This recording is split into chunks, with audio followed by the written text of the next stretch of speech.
How you doing, YouTube? Matt Massive Beer Reviews, back with a little bit of side-by-side up on this piece, courtesy of my boy Carson. He sent me a little bit of Southern Swells. That's not new. He sends me a lot of Southern Swells, but he sent me Half Truth and Truth Juice. I get the, from what I remember from the unboxing, the Truth Juice was basically the first beer he ever had from these guys. They release it every so often. This is the bittier version of it. Now, this is an 8 and change, I believe. 8% alcohol by volume, double IPA, the big one over here. This be 6 and change? 6.3. So you're talking about IPA versus double IPA. Kind of needs to be done as a side-by-side, at least as far as I'm concerned. So let's dive into it. Yeah, Truth Juice. Half Juice over here, Truth Juice over here, double India Pale Ale. Doesn't really say much anything else on the can, so we are just going to crack into these suckers.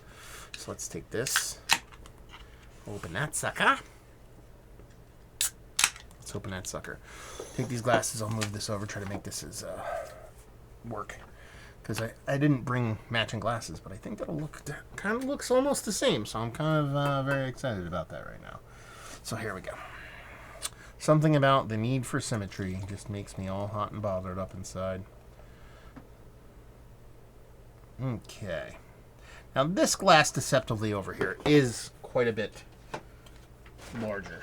Probably don't notice it, but it is. If I knew what I was doing, I would have set this up beforehand.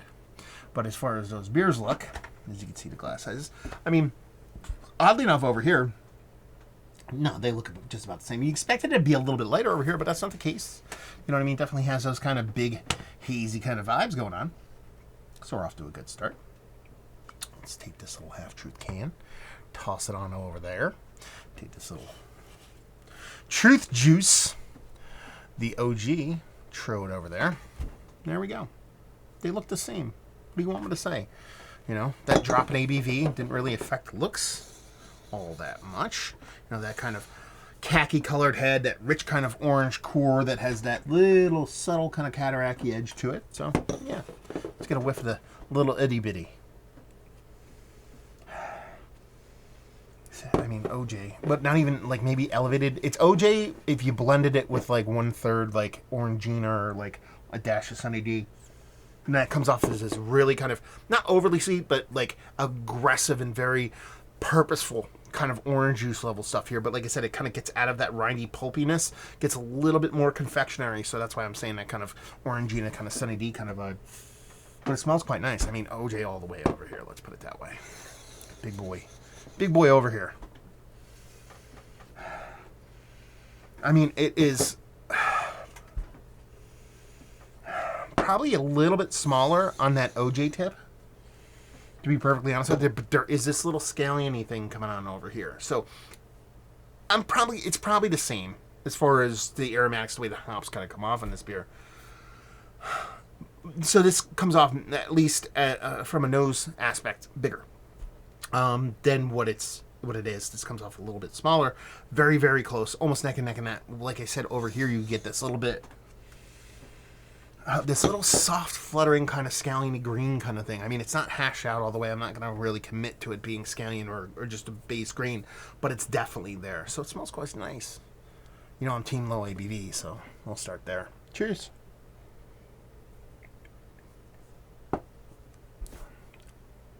That's fucking delicious. That's really good. Yeah, how that comes off on the low ABV tip.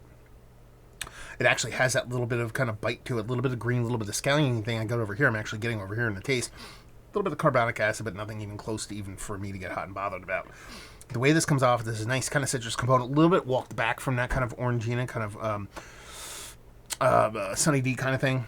Still a little bit elevated beyond just a base kind of OJ, but it's not as big as I thought it was going to be based off of the nose. Really nice, soft, fluffy, creamy mouthfeel. There's that little bittering stab there. It's a combination of a little bit of hop play there. Like I said, a little scallion green combination, kind of propped up by a touch of kind of carbonic acid. I like that. I like that a lot. Big boy time. Let's dive in. Cheers.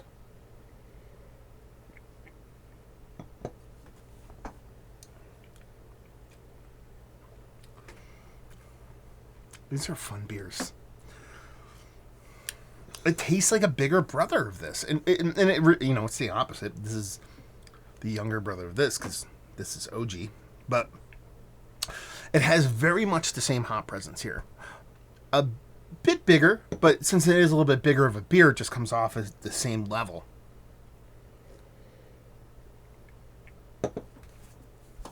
But everything's just gone up just a half tick.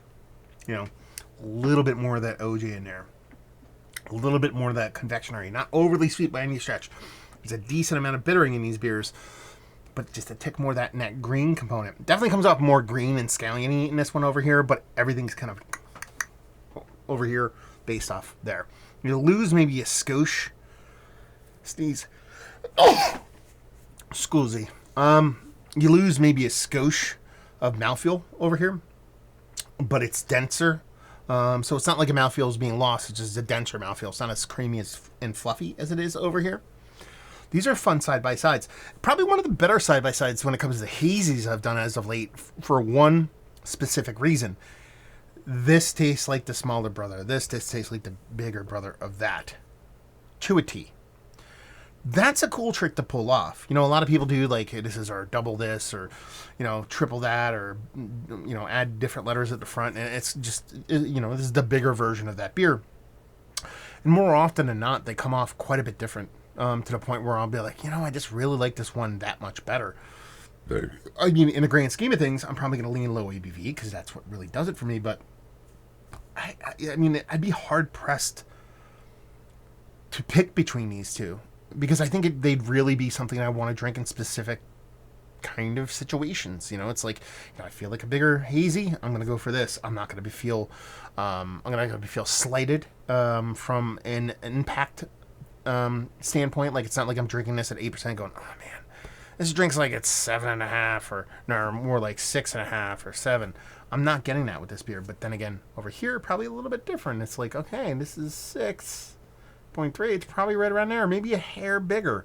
So there's not that trade-off. It's not like, oh, I'm getting the same beer over here that I'm getting over here, so I'll drink this one because it's low ABV. There is enough vibrance and difference over here to warrant the want to go over to this side. That's where a lot of people get confused about my kind of hill that I die on when it comes to, like, I like the low ABV stuff that drinks big versus the big stuff that drinks low. It's not a perception of alcohol kind of thing, and I think that's what some people confuse that for. It's impact, it's vibrance, it's tastiness, and and when you're talking about these double IPAs, I want some kind of hair on fire shit. I do. It's 8% and above. You need to bring the goods. You need to bring something that's, I'm like, whew, man, that's fun. Like, it's crazy vibrant, like over the top. If it drinks like a really well done 5% beer, I'm not going to be like, this doesn't taste good. It tastes good, but I'm like, why am I drinking this? I could grab a 5% beer and get this. And that's kind of the hill that I die on. But this is the kind of perfect kind of representation of what that scaling up means to me. So, I know it's Southern Swells, it's small, it's Florida only, probably to a certain extent. But for anybody who's had both of these beers, more specifically these beers side by side, that's what I talk about. That's what I mean when I'm like, okay, this is 6, it drinks like 6. This is 8, it drinks like 8. So, yeah, absolutely fun. Bomb mouthfeel, citrus fun, leaning in confectionery, not too sweet. Little bit of Dance of Green vibes over there. A bit sweeter, but not overly sweet. Still finishes dry.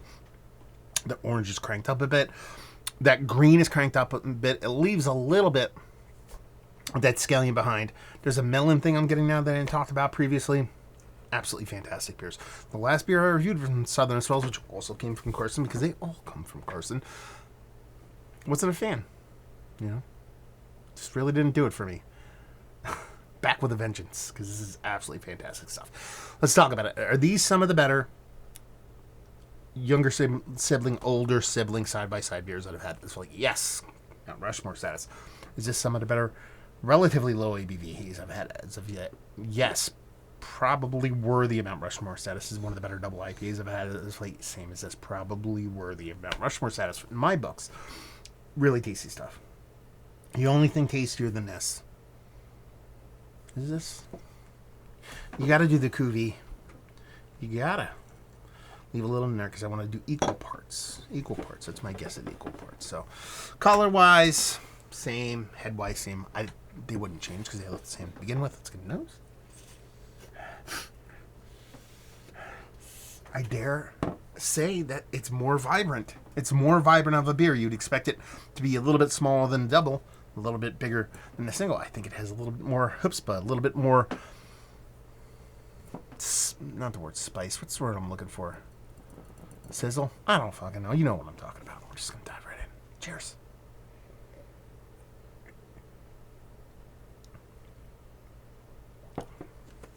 That's pretty damn awesome. It knocks out the sweetness a little bit from the double IPA that I like. I do like the sweetness level on that. It's not overly sweet, but it adds this cool little zippiness to it. But it retains that kind of bigger orange. A little bit of that greenness. It's not nearly as elevated as the orange is as big as a double IPA. That greenness is somewhere in between. The mouthfeel is all the lower ABV. So you're losing a little bit here, but you're gaining a lot from mouthfeel. So I'm not saying this is a straight up cuvee beer, but what I'm saying, and I'm saying cuvee wrong. I hope people know that. Like I do that on purpose. Anyway, because my buddy Joe from the Beer Patrol, if you don't know who he is, go check him out. It's a little hiatus right now. He'll be back though. He says it that way as a joke, so I say it as a joke. Anyway, props to my man Joe. Anyway, you lose a little bit, you gain a little bit. Man, that mouth feels fantastic. These are the beers that you drink until halfway, and then you mix them together. You get the best of both worlds. That's what I'm saying. So there you go. If you like what, will you like this? If you like the Hazies. I have no idea of the price on these. I assume Florida only. We did that in reverse. I don't know why. So hopefully you guys enjoyed our review. If you like what, will you like this? Hazies. I already said that part. Anyway, I can't end without saying that. It's a fatal flaw. There you go. Massive beers. Type it in. See me doing social media stuff here. Massif. I don't know why I say it like that. Not the massive. Massif. I'm fine with that. Massif. I don't know why I say it like that. Podcasting stuff coming back. By the time these post, there might be shit. It's coming back. I got 4 guests. Oh, shit. Hopefully you guys enjoyed our review. Hopefully you're enjoying a little bit of side-by-side right now. Hopefully see you next time. Cheers.